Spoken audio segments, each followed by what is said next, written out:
you know, and it's me, it's Mark, it's the, you know, Kevin Systrom at Instagram, it's all of these people, understood this consciously, and we did it anyway. That culture is missing here. So part of what we're trying to do to achieve those goals is like take really big, audacious points of view on the world and then train ourselves to be patient. And it's really, really hard. The entire society is set up to not be patient anymore. Consumer internet businesses are about exploiting psychology. And that is one where you want to fail fast because, you know, people are unpredictable, and so we want to psychologically figure out how to manipulate you as fast as possible and then give you back that dopamine hit. We did that brilliantly at Facebook. Instagram has done it, WhatsApp has done it, you know, Snapchat has done it, Twitter has done it. So there are great examples. WeChat is doing it. There are great examples of failing fast is the right path to exploiting psychology of mass populations of people. I feel tremendous guilt. I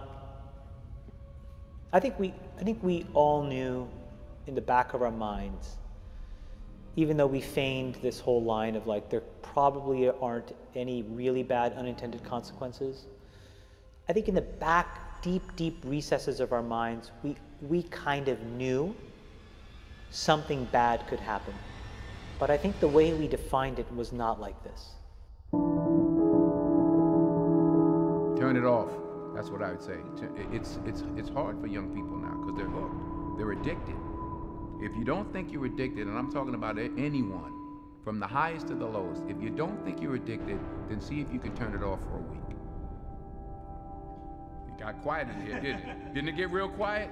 It's a tool, so we should use it. God has blessed us with free will. Now it's free will magnified, free will on steroids. You're free to go in any direction you want. It will allow you, and it's not the enemy. It's just a reflection of our own free will. You know, and we all want to be liked. But now we want to be liked by 16 million. And will now, some of us, do anything to be liked. We used to do anything to be liked, but it was by the person in front of you. Now it's to be liked by 16 million people that you don't know. We have to ask ourselves, what is the long-term, if not the short-term effect of too much information?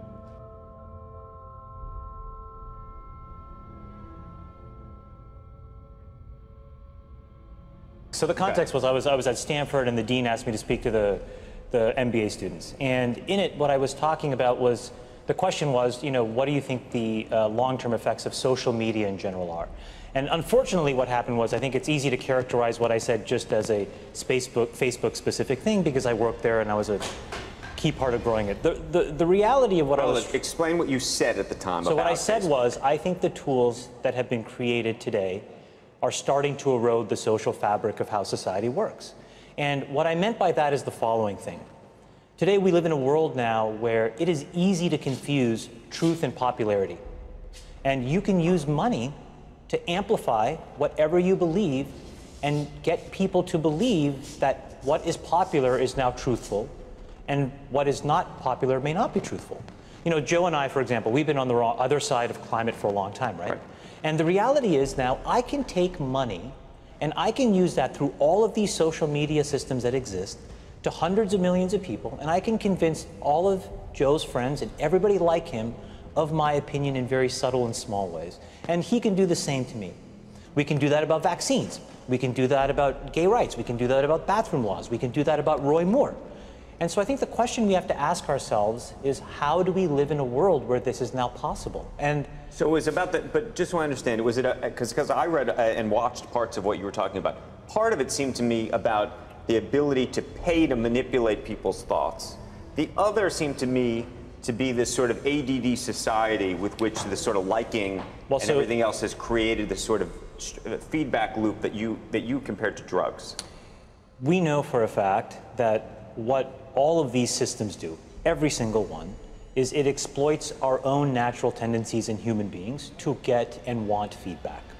And that feedback, chemically speaking, is the release of dopamine in your brain. And so what these feedback loops do, and they exist everywhere, in Call of Duty, in other video games, in social networking sites, they get you to react. when Facebook was getting going, I had these people who would come up to me and they would say, you know, I'm not on social media. And I would say, okay, you know, you will be. And then they would say, no, I value my real life interactions. I value the moment. I value presence, and I value intimacy. And I would say, well, you're a conscientious objector. That's okay. You don't have to participate, but you know, we'll get you eventually. and like, I don't know if I really understood the consequences of what I was saying. Because the unintended consequences of a network when it grows to 1 billion or 2 billion people, and it literally changes your relationship with society, with each other, with you know, it probably interferes with productivity in weird ways. God only knows what it's doing to our children's brains. You know, if the thought process that went into building these applications, Facebook being the first of them to really understand it, that thought process was all about how do we consume as much of your time and conscious attention as possible. And that means that we need to sort of give you a little dopamine hit every once in a while because someone liked or commented on a photo or a post or whatever. And that's going to get you to contribute more content, and that's going to get you, you know, more likes and comments. I mean, it's a social validation feedback loop that it's like it's exactly the kind of thing that a hacker like myself would come up with, because you're exploiting a vulnerability in human psychology. It literally is a point now where I think we have created tools that are ripping apart the social fabric of how society works. That is truly where we are. And I would encourage all of you, as the future leaders of the world, to really internalize how important this is. If you feed the beast, that beast will destroy you. If you push back on it, we have a chance to control it and rein it in. And it is a point in time where people need to hard break from some of these tools and the things that you rely on. The short-term dopamine-driven feedback loops that we have created are destroying how society works. No civil discourse, no cooperation, misinformation, mistruth. And it's not an American problem. This is not about Russian ads. This is a global problem. So we're in a really bad state of affairs right now, in my opinion. It is eroding the core foundations of how people behave by and between each other. And I don't have a good solution. You know, my solution is I just don't use these tools anymore. I haven't for years. It's created huge tension with my friends, huge tensions in my social circles. If you look at, like, you know, my Facebook feed, I've posted maybe 2 times in 7 years. 3 times, 5 times. It's less than 10. And it's weird. I guess I kind of just innately didn't want to get programmed. And so I just tuned it out. But I didn't confront it. And now to see what's happening, it really bums me out. Like, think about, like, there were these examples where there was a hoax in WhatsApp where in some, like, village in India, people were, like, afraid that their kids were going to get kidnapped, etc. And then there were these lynchings that happened as a result, where people were like vigilante running around. They think they found the person, and I mean, seriously? Like, that's what we're dealing with. You know, imagine, like, when you take that to the extreme, where, you know, bad actors can now manipulate large swaths of people to do anything you want. It's a really, really bad state of affairs.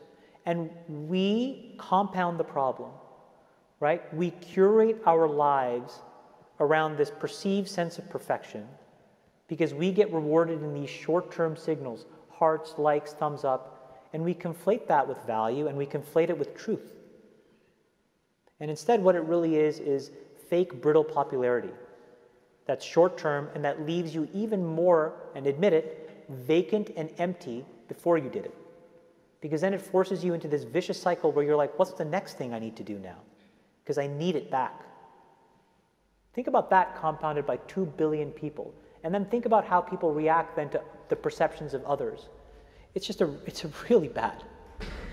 So you're training your brain here, whether you think it or not, whether you know it or not, whether you acknowledge it or not. Acknowledge that these things where you're spending hours a day are rewiring your psychology and physiology in a way that now you have to use to go and figure out how to be productive in the commercial world.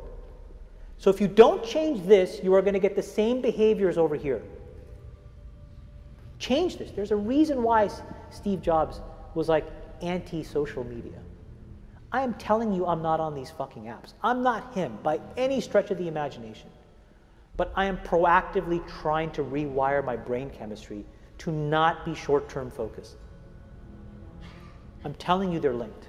And I think that if you get too desensitized and you need it over and over and over again, then you become actually detached from the world in which you live. You become callous, you become crude. And you live in front of your screen. But Chamath, let me ask you this, because the thing that I've been so concerned about is Facebook just announcing that you're going to be having some app that you can use when you're 7 to 13. I mean, it's one thing for us to be doing this, but to be hooking your kids on something that you're describing as a dopamine fix at that age, that's crazy. So look, I think in the case of Facebook specifically, I think they have probably done more than any other company, quite honestly, to try to fix it because of all of the companies, and I've seen them all up close. They're the most, frankly, to be very blunt and honest, the best run and the most technically sophisticated. But they're also emailing me if I haven't logged onto Facebook for a while saying, hey, did you see the post from so-and-so? Did you see the post from so-and-so? Trying to lure you back in. And again, we can make those decisions as adults, but as children, that is a different... Well, I think the product, and I don't know it quite honestly in as much detail as I should, but I think the way that that product works, because of privacy laws in the United States, you actually have to get parental permission. The point, though, is, and what you're bringing up is, I think, is the most important thing. We all have never taken a step back and actually asked ourselves, how should we be interacting with these things now, 7 years into it? And what should we be expecting of the internet at large? Look, the reality may be the entire business model of the internet may be fundamentally somewhat broken, right? Because we allow ourselves to get interacted with in ways where we don't necessarily control the medium or the messenger. And we are not putting up any barriers to ever give yourself any downtime from that either. Exactly. And so it may mean that we all collectively need to figure out, not just individuals, but also the companies, also governments, quite honestly, how different business models need to exist so that we can actually divorce ourselves from how this stuff is what goes on? Tonight here, a warning about Facebook and what some believe it's doing to kids. The warning comes from two of the company's earliest executives. Carter Evans is following this. We kind of knew something bad could happen. Chamath Palihapitiya, a former Facebook executive once in charge of user growth, now says he has tremendous guilt about the social network he helped build. We have created tools that are ripping apart the social fabric of how society works. And it's influencing the next generation. Studies show 92% of teens go online daily, and 1 in 5 young people regularly wake up in the night to send or check messages on social media. People need to hard break from some of these tools and the things that you rely on. The short-term dopamine-driven feedback loops that we have created are destroying how society works. No civil discourse, no cooperation, misinformation, mistruth. Bad actors can now manipulate large swaths of people to do anything you want. He's not the only social media executive blowing the whistle. Former Facebook president Sean Parker recently said the initial goal was to get people hooked. You're exploiting a vulnerability in human psychology. The inventors, creators understood this consciously, and we did it anyway. We have to hold the tech industry accountable. Jim Steyer is founder of Common Sense Media. They, in many cases, have ignored the consequences, some of the downsides of some of the innovations they brought to our society. You don't realize it, but you are being programmed. It was unintentional, but now you got to decide how much you're willing to give up. When Facebook was getting going, I had these people who would come up to me and they would say, you know, I'm not on social media. And I would say, okay, you know, you will be.